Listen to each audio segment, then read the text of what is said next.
शादी करने के अलग अलग तरीके होते हैं। ऑफ कोर्स आपको भी पता है, कुछ नया नहीं है। लेकिन शादी के लिए कंसल्टेंट, कंसल्टेंट मतलब काउंसलर टाइप, जो कि आपको ये काउंसिल करे कि आपको इससे नहीं इससे शादी करनी है। अच्छा ये वाला नहीं, ये वाला गोरा नहीं है। अच्छा ये वाला नाटा है। अच्छा ये वाला मोटा है। अच्छा ये लड़की सही नहीं है। हाँ मैं सही बात कर रही हूँ। ऑफ कोर्स आपने कई सारी कंपनी सुनी होगी जो रिज्यूमे मैच करती है, जो आपको आपका मैच प्रोवाइड करती है। लेकिन साउथ कोरिया में एक बड़ा ही इंटरेस्टिंग वे है शादी करने का। सोचा आप लोगों से भी डिस्कस करूं। स्टार्ट करूं आगे की जानकारी उससे पहले नमस्कार, प्रणाम, आदाब, सत श्री अकाल। कैसे हैं आप सभी?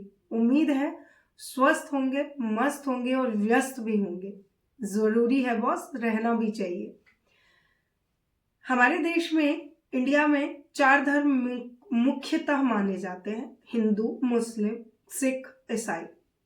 हिंदू में हल्दी, मेहंदी, फंक्शन, सिख में भी होता है यही सब, चूड़ा, शादी, कन्यादान, ये सब। मुस्लिम में निकाह का है, उसमें भी शायद हल्दी, मेहंदी, फंक्शन सब कुछ होता है। चलिए 2 तरीके समझ लिए। ईसाई में क्या होता है? ईसाई में भी ये सारे रिचुअल्स होते हैं, बट वो चर्च में जाके ओथ टाइप में कुछ पढ़ते हैं और तब एक दूसरे को as a life partner accept करते हैं सबके सामने। ये 4 तरीके हैं शादी के, 3-4 तरीके हैं। कई जगह पर लड़कियां जो है वो दहेज लेके आती हैं। मैंने एक स्टोरी कवर की थी जिसमें मध्य प्रदेश के रामगढ़ के बारे में मैंने बताया था, जहां पर लड़के दहेज, मतलब लड़कियां जो है ना वो खुद को मुक्त करने के लिए शादी से क्या करती हैं, एक पैसे देती हैं। तो बहुत सारी चीजें हैं, आप जाके एक बार चेक कर सकते हैं वीडियोस में। मैं कोशिश करूंगी कि लिंक डिस्क्रिप्शन में डाल दूं, जिससे कि आप लोग जाके वो स्टोरी भी चाहें तो सुन सकते हैं। अब आते हैं कि मैं किस शादी की बात कर रही हूँ। वो क्या है ना, मेरा नेचर है थोड़ा सा खोजी प्रवृत्ति का। वो कहते हैं ना कि हर चीज में टांग अड़ाने का है। अब क्या कर सकते हैं, हूं मैं ऐसी थोड़ी सी ना। तो वही नेचर कई बार मेरे काम भी आ जाता है, और आप लोगों को जो मैं इंफॉर्मेशन देती हूँ उसी नेचर की वजह से। चलिए आते हैं मुद्दे पे।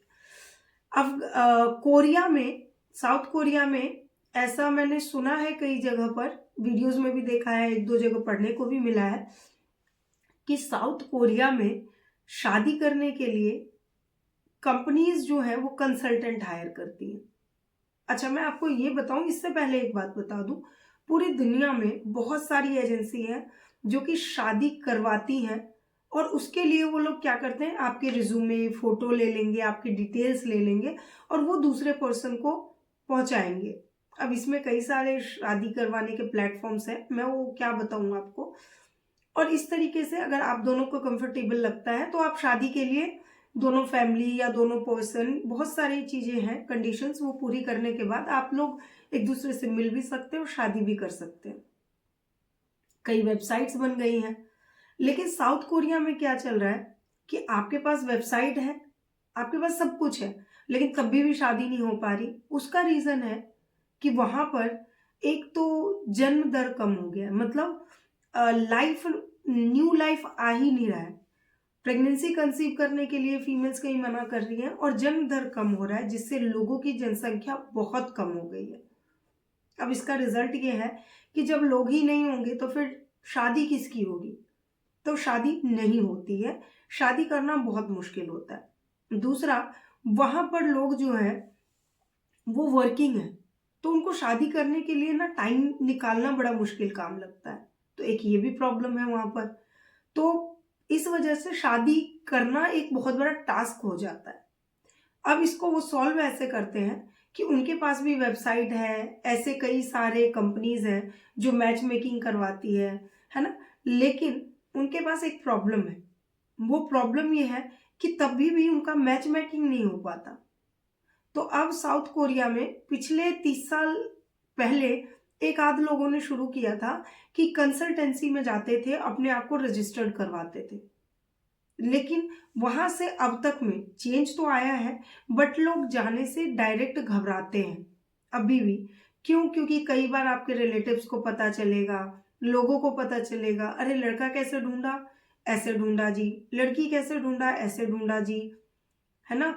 अब वो उन्हें बताते हैं कि आपका कंसल्टेंट कैसे, कि आपको जैसे कंसल्टेंसी देते हैं ना, करियर काउंसलिंग देते हैं या आपको बिजनेस काउंसलिंग देते हैं या लाइफ के बारे में बताते हैं, ऐसे ही वो लड़के को लड़की की, लड़की को लड़के की बातें बताते हैं, उनकी काउंसलिंग करते हैं, उन्हें समझाते हैं, फिर लड़का लड़की को मिलाते हैं और उसके बाद अगर सब कुछ जायज हुआ तो फिर शादी कर दी जाती है।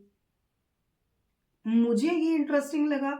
ऑफ कोर्स सब चीज़ें ऑनलाइन हो गई हैं, हर चीज़ अवेलेबल है दुनिया में, बट आप मुझे एक बात बताइए, शादी करने के लिए कोई मुझे, हो सकता है बहुत सारी चीजें हैं, मैं क्या बोलूं, लेकिन कोई तीसरा पर्सन समझा रहा है और उसके बाद मैं शादी कर रही हूँ तो क्या ही बोल सकते हैं। तो दुनिया बहुत आगे निकल गई है और ऐसे में जब तक हम लोग इमोशनली बैलेंस्ड नहीं होंगे, हम लोग अपने अपने फैमिली और अपने से रिलेटेड लोगों के बारे में पॉजिटिव नहीं सोचेंगे, पॉजिटिविटी नहीं बढ़ाएंगे, तब तक ऐसी प्रॉब्लम्स आती रहेगी।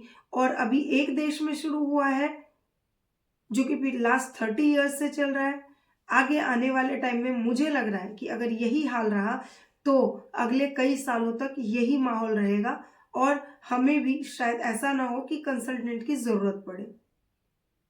उम्मीद है आपको कहानी पसंद आई होगी, इन्फॉर्मेशन पसंद आई होगी। ऐसे ही इंटरेस्टिंग जानकारी के लिए जुड़े रहिए चैनल के साथ। चैनल को लाइक शेयर सब्सक्राइब करना मत भूलो और मिलते हैं आप सभी से नेक्स्ट एपिसोड में। तब तक के लिए नमस्कार, धन्यवाद।